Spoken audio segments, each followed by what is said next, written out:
They own a business or they work at a business, right? And that's the point. We have to tell them this must be a win for the business, must be a blessing for them. It sounds mercenary. It is not. They're not in business to support you. They're in business to be in business.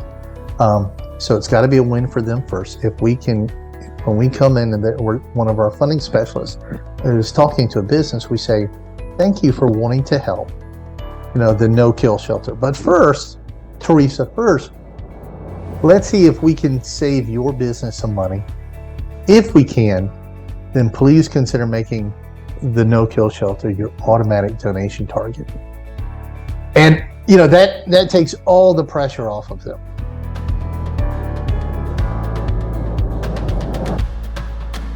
Hey friends, welcome back to Grant Writing Simplified. I'm your host, Teresa Huff, and I am happy to have you here today.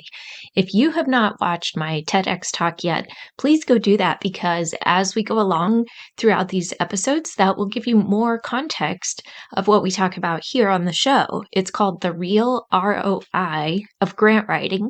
You can find that on YouTube. Just Google Teresa Huff TEDx or ROI of Grant Writing, and you'll find that. But today, I am sharing an incredible resource from a good friend of mine that will help you build your ROI around your nonprofit readiness, your sustainability, and your funding. And that's really what nonprofits are constantly concerned about, right? And constantly looking to grow is what other funding sources can we find? We've talked about that quite a lot here on the show, about finding other funding sources that are consistent and growing before you start applying for grants. And today's guest is going to tell us all about one that is sometimes not very well known. And that's why I try to introduce nonprofits to him and am helping him spread the word, because this is an amazing resource. And the cool thing about it is it's a way for businesses and nonprofits to work together to get more funding for nonprofits without costing the business anything extra. So it's really brilliant. I will link to everything in the show notes. It's called Sharing the Credit, and you can go to teresahuff.com/sharing the credit, or you can just go directly to their website, tell them I sent you, and let them know that you're a friend of mine, and they will take good care of you, because Will's team is all about helping nonprofits grow and thrive. He is on a mission to help nonprofits be fully funded and to help the business community support them too. I'm talking with my friend Will Black. He is the CEO and Chief Giving Officer of Sharing the Credit. And this is, like I said, an incredible resource to help businesses increase their funding to give to their favorite charity. And it helps the charity develop unrestricted donations. So he is going to explain, he's going to give us some incredible examples. He's a very smart, interesting, fun person, and I think you will enjoy this conversation. Will Black, welcome to the show. It's great to have you. Tell us a random fact about yourself. Thank you for having me. A random fact. This is weird because I'm kind of a random human being. True story. True story. I am not in the military. I went to military school. That doesn't count. And not one of those schools like we can't deal with you. It's a local thing here in Savannah, Georgia.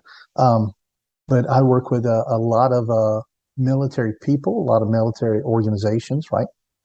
And I have one thing, and when I tell them, they go, oh, wow. And that is, I have from my 5X great-grandfather, his saber from the Revolutionary War. Oh, how cool. That's awesome. Right. And it is somewhere in this house. And you pull it out and it is a special little Easter egg. And I have a second saber that is not worth the board that it hangs on, so that if anybody breaks into the house, they get a piece of junk. I can't. We jokingly say that the Black family sort's the source of the Black family power. What a cool piece of your history and your family heritage, and a thing to pass on to your kids too. Yeah. Well, the man who owned that, his name is James Black. Um, uh, he came directly from Scotland, Hmm. and he moved to Virginia, became a shipbuilder, and then we had the Revolutionary War. But by then he was an American, and that's the point, right? Mhm. At that point, he's American. He may have had a Scottish background, but he's like, now I'm American, fought and was heavily wounded. But I have the saber, Very and cool. that intimidates some people. That's a Yeah. revolution. Oh, Yeah, that's a like piece that. of our country's history too, not just Yeah, families, but that's very cool. right. You've met Jason Miller from Mhm. Strategic Advisory Board, and Mhm. he Uh, he's actually never been. He's been to Savannah before, but he's never been to my home. And he's coming through town here. And of course, Jill and I said, "Just stay with me." And he said, "We get to have a drink. We're going to have a cigar, and I get to hold the family saber." Fair He's a enough. military guy. I mean, he Oh, was in for years. Um, his own wounds, traumatic, brain, head injuries. He's a functional human being. He's very smart, oh yeah. incredibly good in thinking about strategics and what you want for your business. Yes, he But he's like, is. I get to put my hands on, so I get to hold that, right? Like, oh, sure, Ooh, it's like national treasure. that's it, that's it. Well, it's like a lightsaber. Can I hold it? Yes. Here Yeah, you go. Here you very cool. Very go. cool. Not every day you get to do that. Yeah. So you have had an interesting journey to get to this point. And the reason I wanted to talk to you was because you are doing so much to help nonprofits, but I know that didn't happen overnight. So take us back a little bit of how you got into nonprofit work and how you've been involved with them over the years. Sure. There's a caveat due to that. I never intended to get into nonprofits. I think I've told you that one in the past, right? I hear that a lot, and I'm the same way. Like it just I seems to happen a lot. I'm a rabid capitalist. And um, I jokingly, and people say, "Oh, this was really smart," or "This is brilliant." I, I My wife would say, "I think you need to get out more." uh, um, but as I jokingly say, I think it's more like God dug a hole and then kind of walked me backward until I fell into where he needed me to be. But I started in with a company called Go Software, which made credit card processing software back in. I started in January of 2000. By the way, that's another fun fact. It makes it real easy to date your time in an industry when you start in the first month of the decade, century, and millennia, right? You Nice. know, Yes. I can instantly, I know exactly how long I've been. Um, uh, and I started there, and they made credit card processing software. So, right, home offices, and all of a sudden, instead of being in these cumbersome contracts with all these things, you could have it on your computer and do it for your home business. Um, and I was in the financial east section. That means I talked to banks and the processors, all the most boring people in the world, the most boring part of the industry. But I met all the people that made it work, and most of it's here on the East Coast. So for me to be on the financial channel and in the East Coast, I met all those people. In a year and a half, I got my corner office and a leather chair. In a year and a half after that, I went to hung my own shingle, and we did our own merchant accounts. We did everything. We created um, our own credit card processing software that ran natively in Mac and PC. It was a cash eating dinosaur. But what made people most happy is we would take a little bit of time, and when it came to their actual merchant account, we would explain it. Mhm. And isn't that it, right? Mhm. And here's the dirty secret about the merchant or payment processing side of the world. They purposefully try to make you feel dumb. I Let me can see repeat that. that. They want you to feel dumb. Is that why they have Daddy, so many I menus that are confusing and you can't push the right button to save your life? it's if you could read it, like you could remotely read an electric bill, and not that that's that easy, right? But if you could remotely read it, you would say, this is not good, and you would move. And they don't want you to move. They want you to be static, right? Here's a dirty secret in the industry. A senior VP once wrote in my industry, in an industry newspaper, really boring article thing. Don't read this paper. It only gives me a headache. It'll kill somebody not in my industry. I'll take You your will word die. for it. It is so bad. But man had been in the industry for 20 plus years before I ever got in, right? He makes a couple of $1 million a year. He's a senior VP. About his only job for his company is to write and design his company's merchant statement, right? A merchant statement, it sounds fancy. You get a checking statement, right? You have a checking account, you get a checking statement end of the month. Well, if you have a business, you swipe cards, you got to get a merchant statement. He says, I cannot read my competition statements because they're designed not to be read. They're designed not to be read. They have as much data and as little information as possible. But we would take time and we show people, and we're like, listen, do you have 90 seconds a month? A month? Teresa, do you have 90 seconds a month to save your business a few $1,000s a year? Because if you do, we'll teach you an equation. And all of a sudden, you're in. You know where you are. It's an absolutely perfect no, but it shows you where you're falling on the radar. And that's all they need. And all of a sudden, you don't feel like the redheaded stepchild anymore. Right? You feel like I'm not dumb. Right. It's, it's trying to keep you from it. And the educational path just led us down that road. And somebody came in my door, and they belonged to a charity. And they said, my entire former board was populated from an insane asylum. And I've told that joke before, especially amongst groups of nonprofits, and the number of people that go, they know what you're talking about, right? Passionate people, good people, but some are not. He said they destroy the giving pool. It's a worthy organization. I can't find money. Big checks used to fly across our desk, but it all went boom. There's what can we do? And I said, let me tell you a story. Every time somebody sets up a new merchant account, they normally go to a bank. Banks don't do it. I do it. They call me. I have to give the bank a percentage. He's like, great. How does that help me? Teresa, how does that help me? And I said, be the bank. His exact words were, that sounds great. I think I lost 3 IQ points trying to figure it out. Can you unpack that? Slow that down a bit. Yeah. And I said, honey, sugar. It's a dude.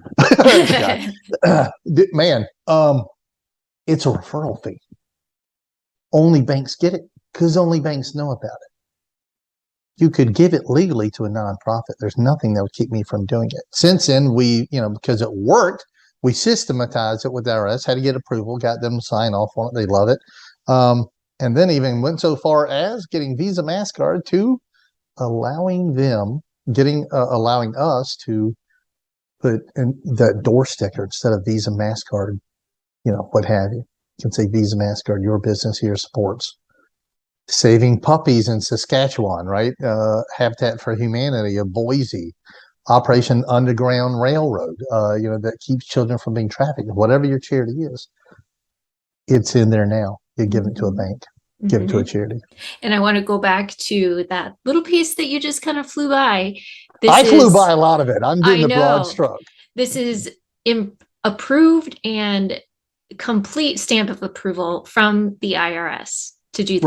Right. That is a big thing, a big credibility boost, in just an immediate oh, wait a second, you've got my attention now.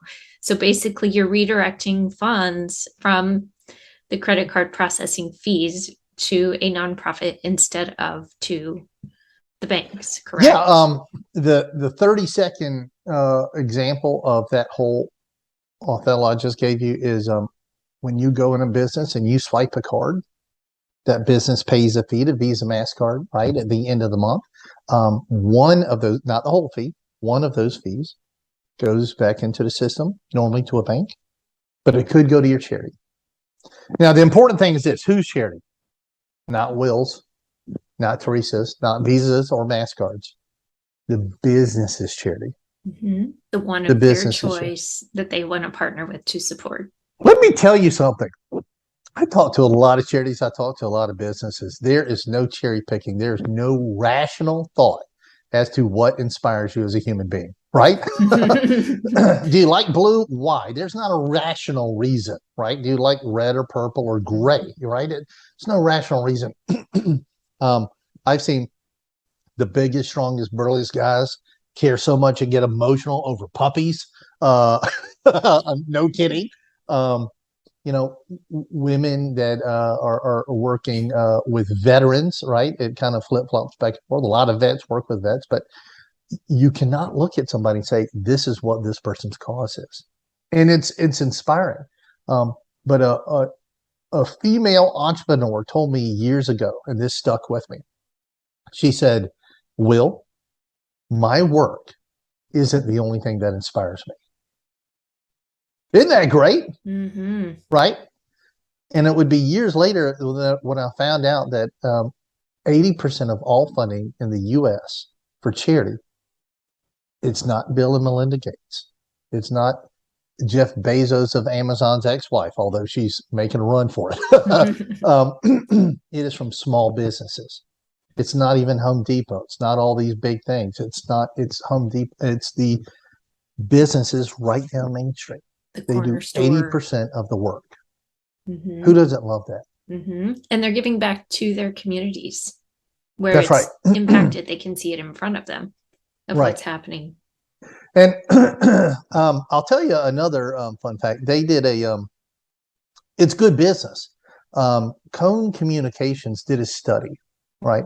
And they did this back in 2012. So imagine what it would be like now. And they said that if there's a product that you are loyal to, and there is a competitor product right next to it that says, here's that same product, but we also do this social good.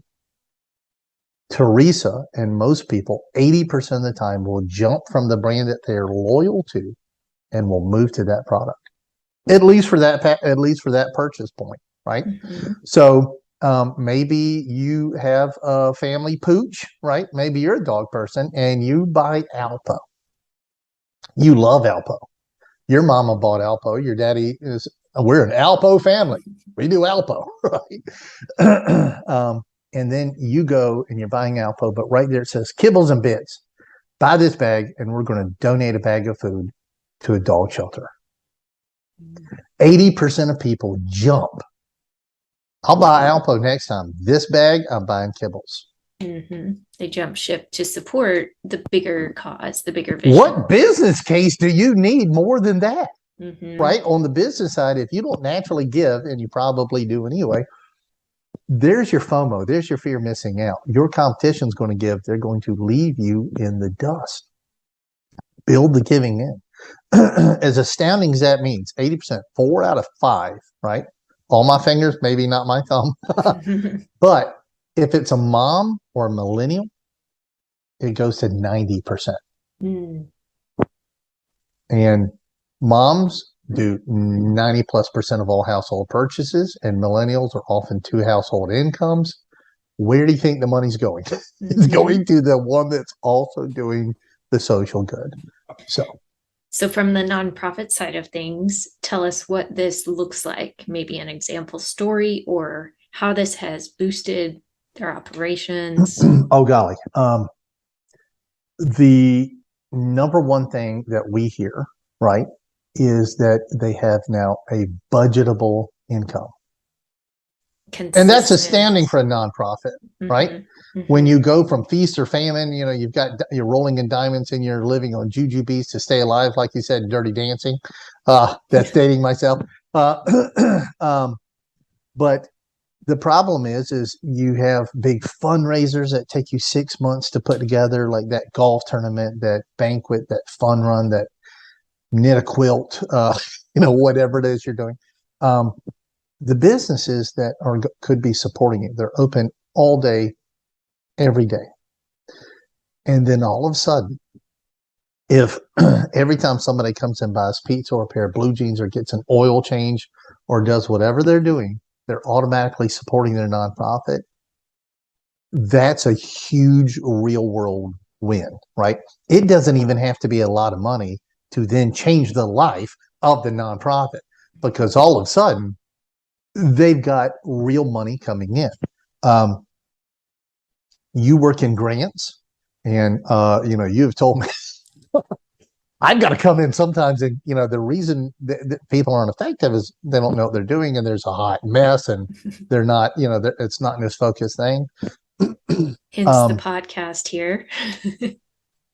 The number of people, golly, if you could just grab everybody at one time and say, let me tell you 3 or 4 things, and this is what you're doing wrong. Yes. And I've told you this story before. We had a group, and apparently this is very common, and it was a nonprofit. They did a wonderful service in the world, and they were having trouble making payroll. How often does that happen to nonprofits? Every day.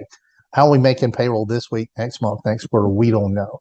And in today's unsteady economic times where they're getting redlined, it gets real scary. Mm-hmm. And they got a grant.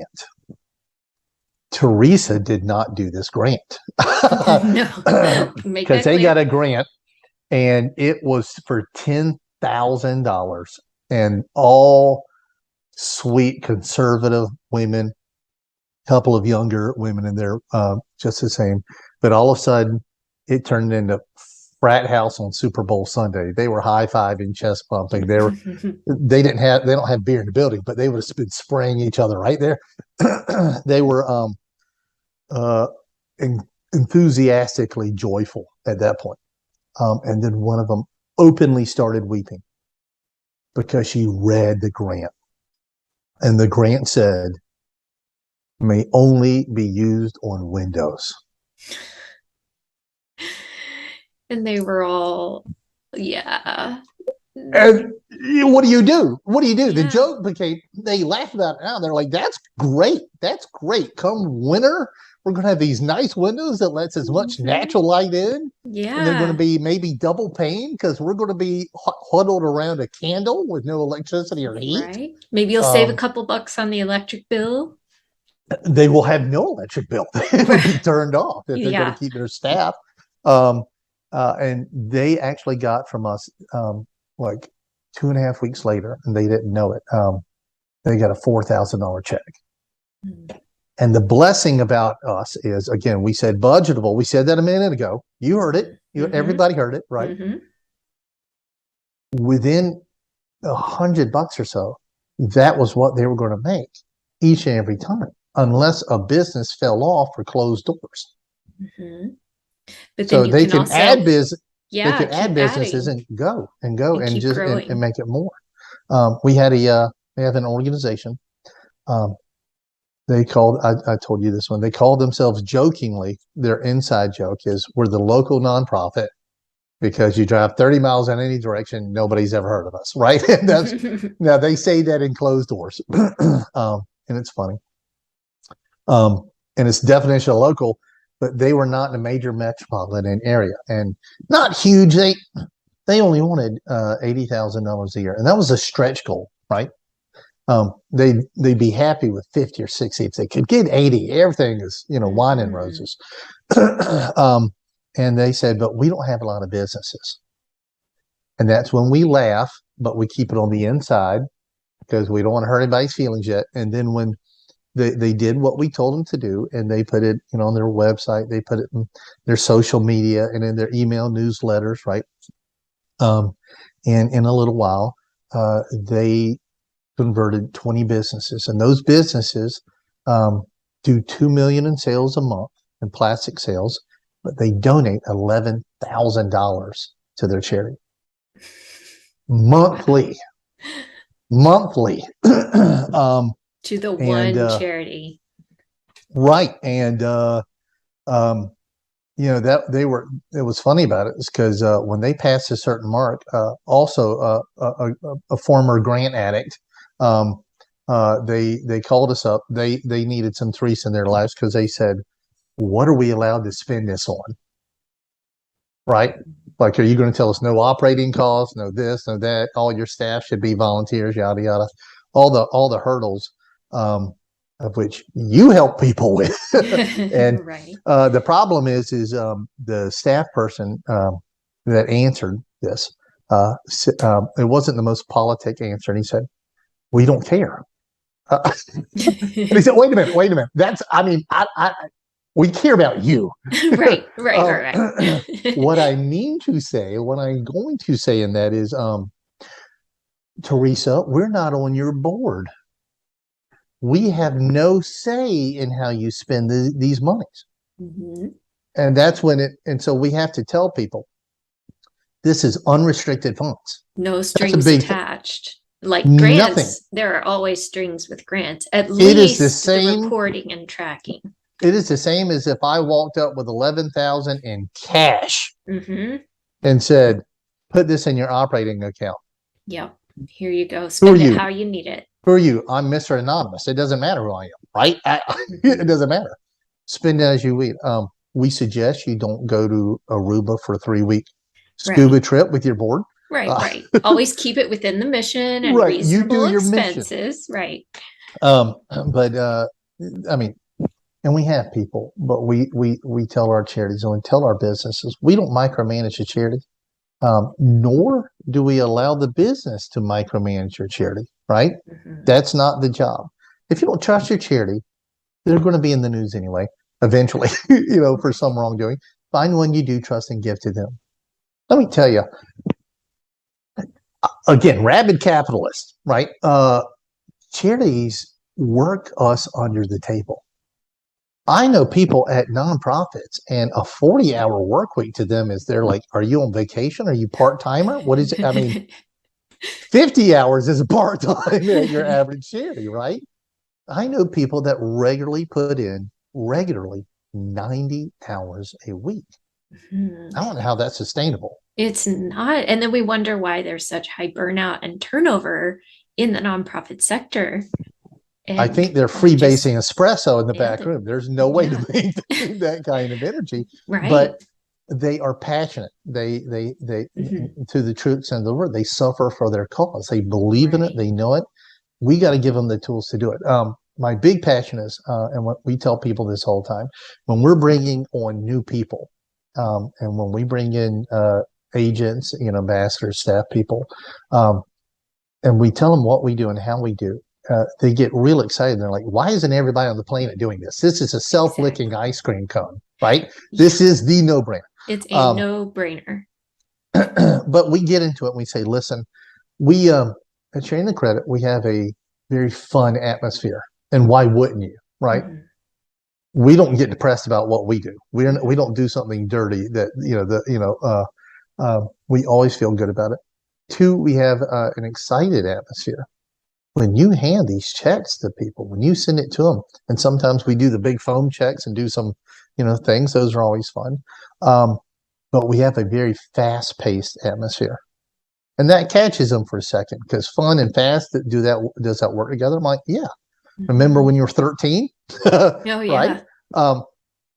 But we have to be sober about it. And we say, you will be shocked at the number of times that when we get into the door of a charity, that they're about to close doors, that they're about to lay off 20%, 50%, 80% of staff, right?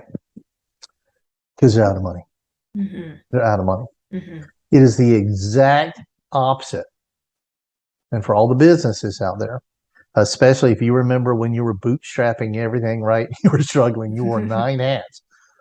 A startup business has the exact opposite problem that a nonprofit has. A startup business, they're so busy working in the business that they can't back up and work on the business to grow it, mm-hmm. right? I'm literally flipping my own hamburgers, rolling the dough for my own pizzas, mm-hmm. stocking the shelves, that I can't sit in my office and do the work to grow my business. Right. Charity is the exact opposite. we need our charities to be working in their core mission, in mission, not on the mission.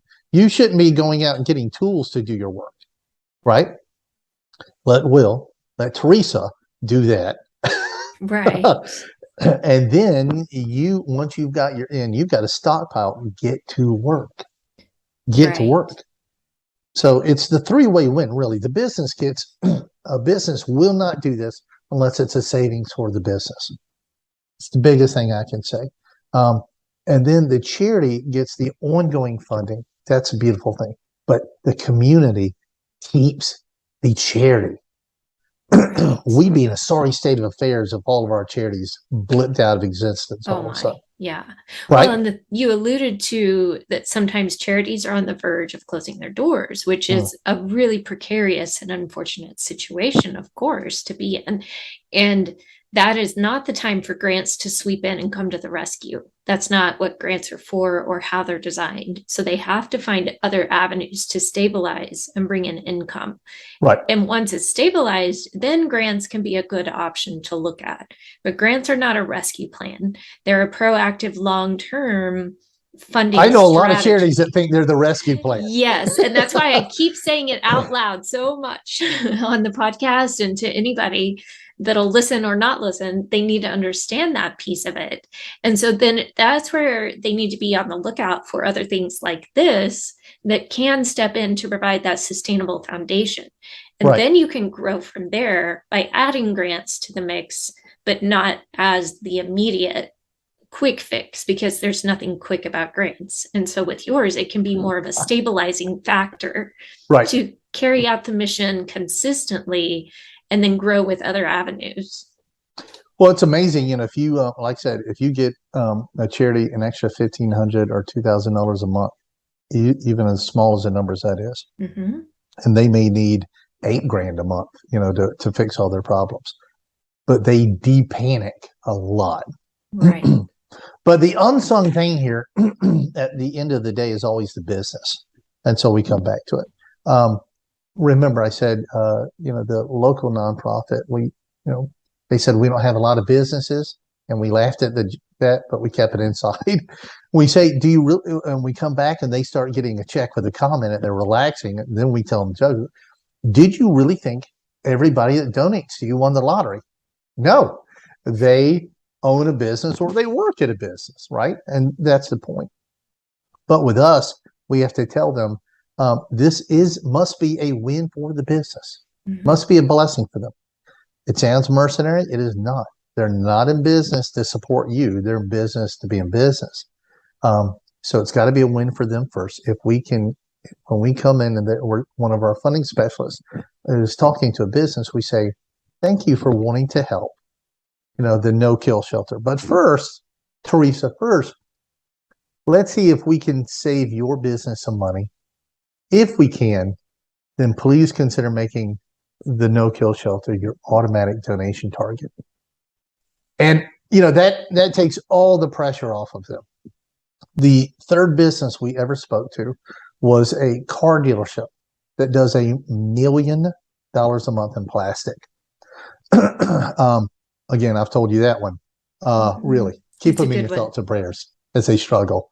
No, they've been around for 72 years, right? I mean, they are the name of their community.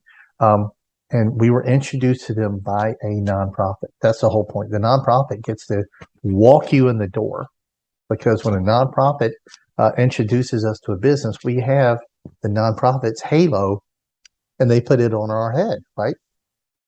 And we're the good guys, and we are. And they said, God bless you for coming out. Thank you. Tell us how to help our charity. And we said, ground rules. Understand, if this costs your charity anything, or if you had to pay extra as a business, right? If you had to pay a premium, it's too expensive.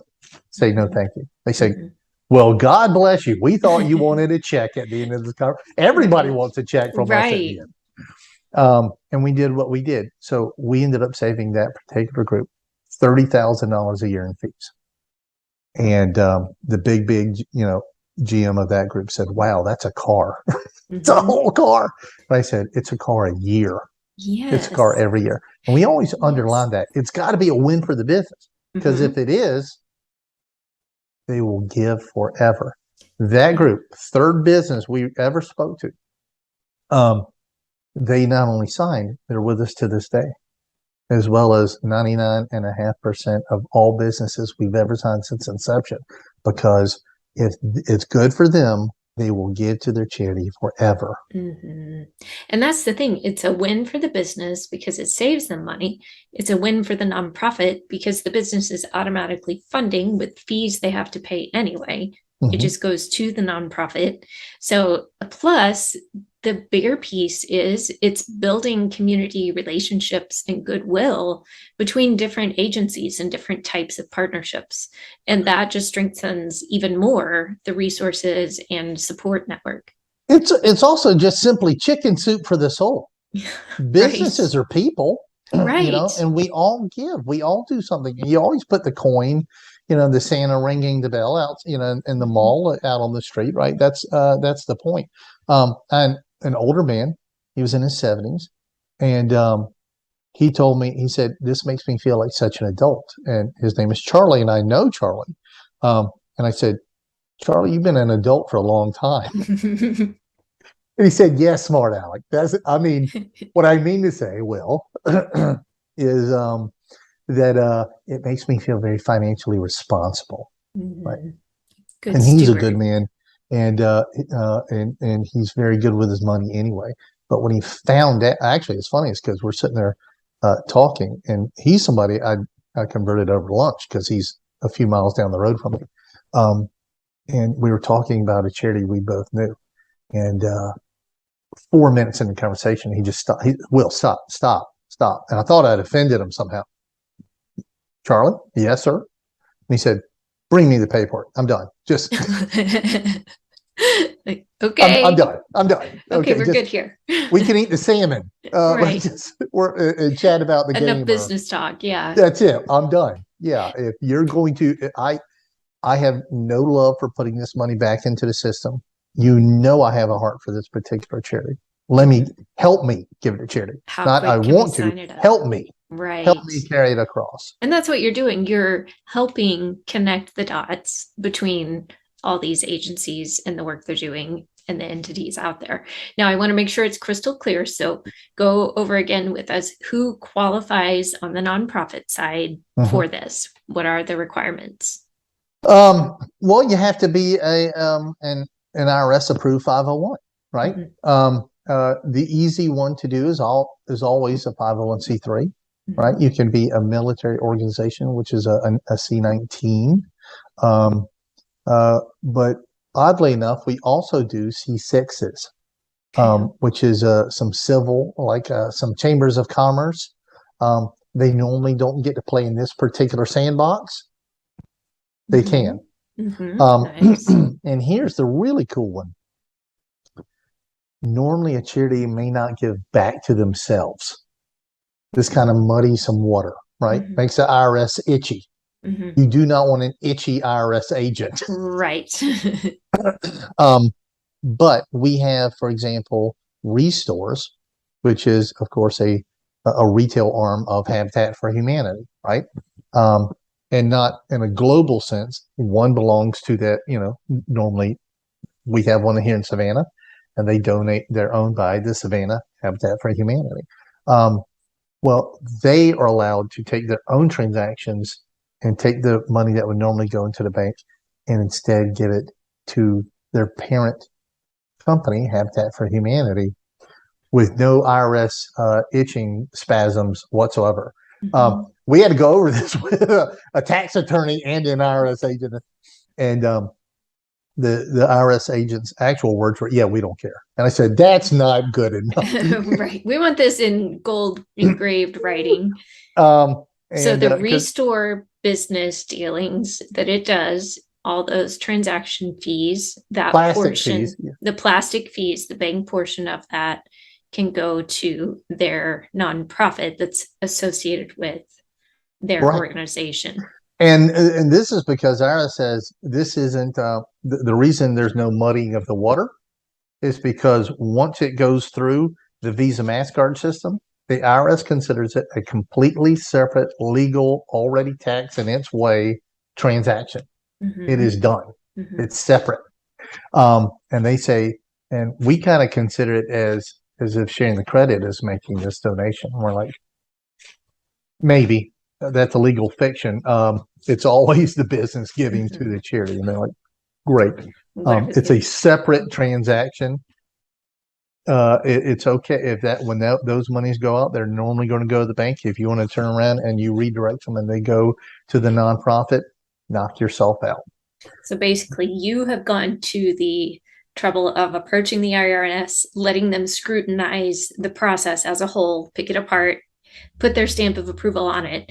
And now this process is approved for nonprofits and businesses to connect for funding.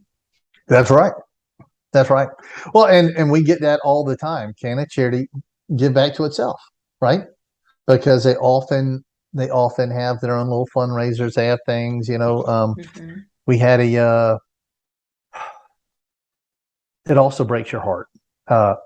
You got to have the bad news to have the good news, right? Yeah. We had an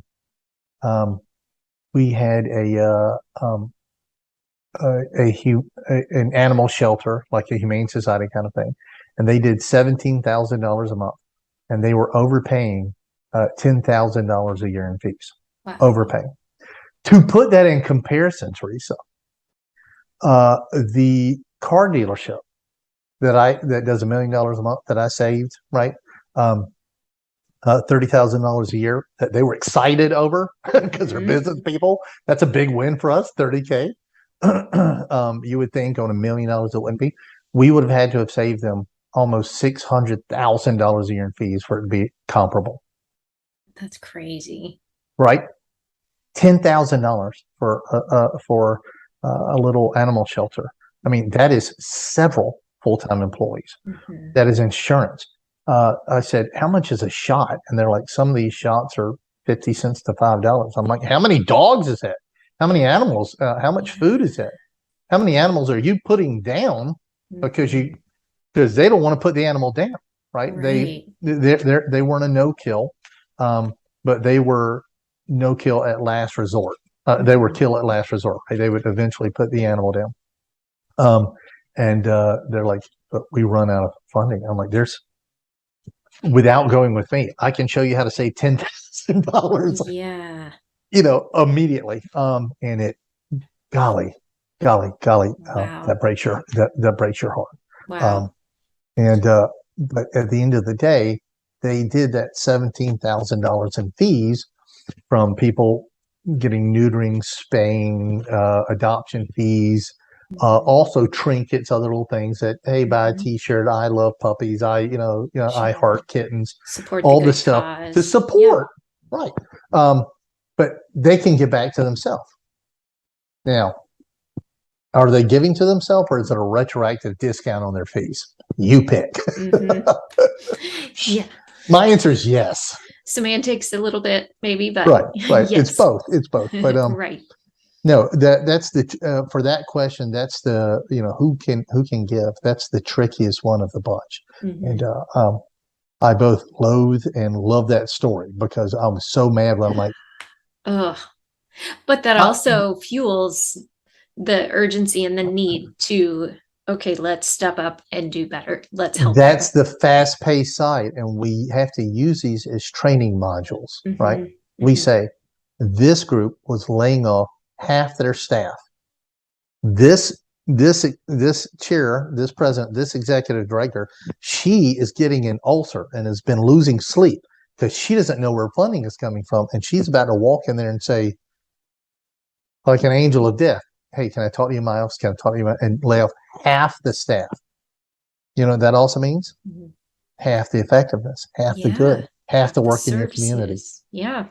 We love what we do, but we got to move. We got to run. Yeah, for sure. Because that's the shame in it of not being able to fulfill that and to sustain those key pieces in the program. Right. Yeah. Well, my goodness, this is a lot of good information, and I will make sure and link to everything in the show notes so people can learn more and find out more about this because it's too important and the word needs to spread, as you know. So tell us before we wrap up a resource that has been meaningful to you along the way. You mean besides Teresa Huff and being able to? If that's your meaningful resource, that's great. I'll take it. Actually, no. This isn't just sheer fluff. Because in the last month here, I've been able to say that the number of people when I talk to people, they volunteer grant horror writing stories. Right. Mm-hmm. I have a group, and they threw $5,100 at somebody, and they got out 2 or 3 letters, and El Zilcho ever happened of it. And they didn't have that money to spend, but they were sold a good song and dance. Isn't that heartbreaking? Yes, yes. That's like what you were saying a minute ago with the example. When Teresa says, "Well, your little duckies, they're not in a row. They're supposed to be in a row," and then. Why would you go and ask these people? They don't know you. They're not involved in that. And if you direct it here, and then you get those phenomenal numbers. And I had 2 people semi recently, and they said, "Well, wouldn't Teresa be a competition?" I said, "You're insane. Our job is to help nonprofits." Right. Exactly. Right. And that's like saying, are you competition? Oh my goodness. Let's pool the resources. Are Batman and Superman, enemies, or are they partners? I said, no kidding.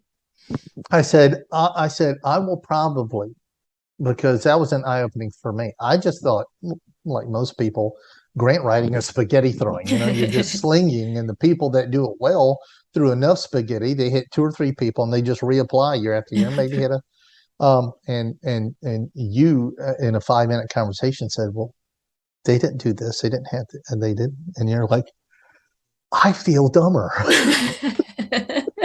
I feel dumber. That's not my goal. But no, the reason I mentioned that resource, not to be self-aggrandizing, is we're not competition. And if we can all look about it and say, this isn't a zero-sum world. I don't lose if I'm taking, and I've told you this, I'm going to take you into, I'm going to try to take you into several hundred nonprofits this year alone. And I mean 2022. Bring it on. Let's do it. Everybody we talk about, we want to add it on because we're all on the same team. Right? Yes. And if the funding is there and available, let's do what we can do to position themselves competitively. Here's what I need besides Teresa Huff. I need part 3 of that. Who's going to be Green Lantern or the Spider-Man or whoever that's going to come in and be part 3 of that triumvirate, right? We need Aquaman to jump in here. Right. Right. Yep. But I never thought it would be grant writing. And, when you take time, but you do what we always said, a little education goes a long way. Wait a minute. This is what you're let's fix a couple of key things. Right. And I can show you how to do it for yourself. I love that. God was in his heaven, sunshine's falling down. I'm like, this is what I love to hear. Thank you what you've been doing in the community, because how many people you may not know, how many groups that you're keeping from closing the doors. So I hope so. Well, I hope between the 2 of us, and you hit the nail on the head. That's why I'm doing this with the podcast and with creating the resources, because I can't write all the grants for all the causes, but between resources like you and me and the others out there, together we can make better and stronger support and education and the tools that they need to help them grow and fund and be sustainable. Well, just like me, you're like, listen, if the nonprofit has a person that's trainable, I can train them. Let me train them. You can do this. If they want to do it in-house, but do it Let's better, Home Depot. Let's go in. You can do it. We can help. Exactly. We're the Home Depot of nonprofits. That's it. I like that. No, this has been awesome. Well, thank you for that. And thank you for all the insights. I want to make sure people know where to connect with you to learn more. And of course, I'll put everything in the notes. Certainly. The site is, of course, real easy, sharingthecredit.com, right?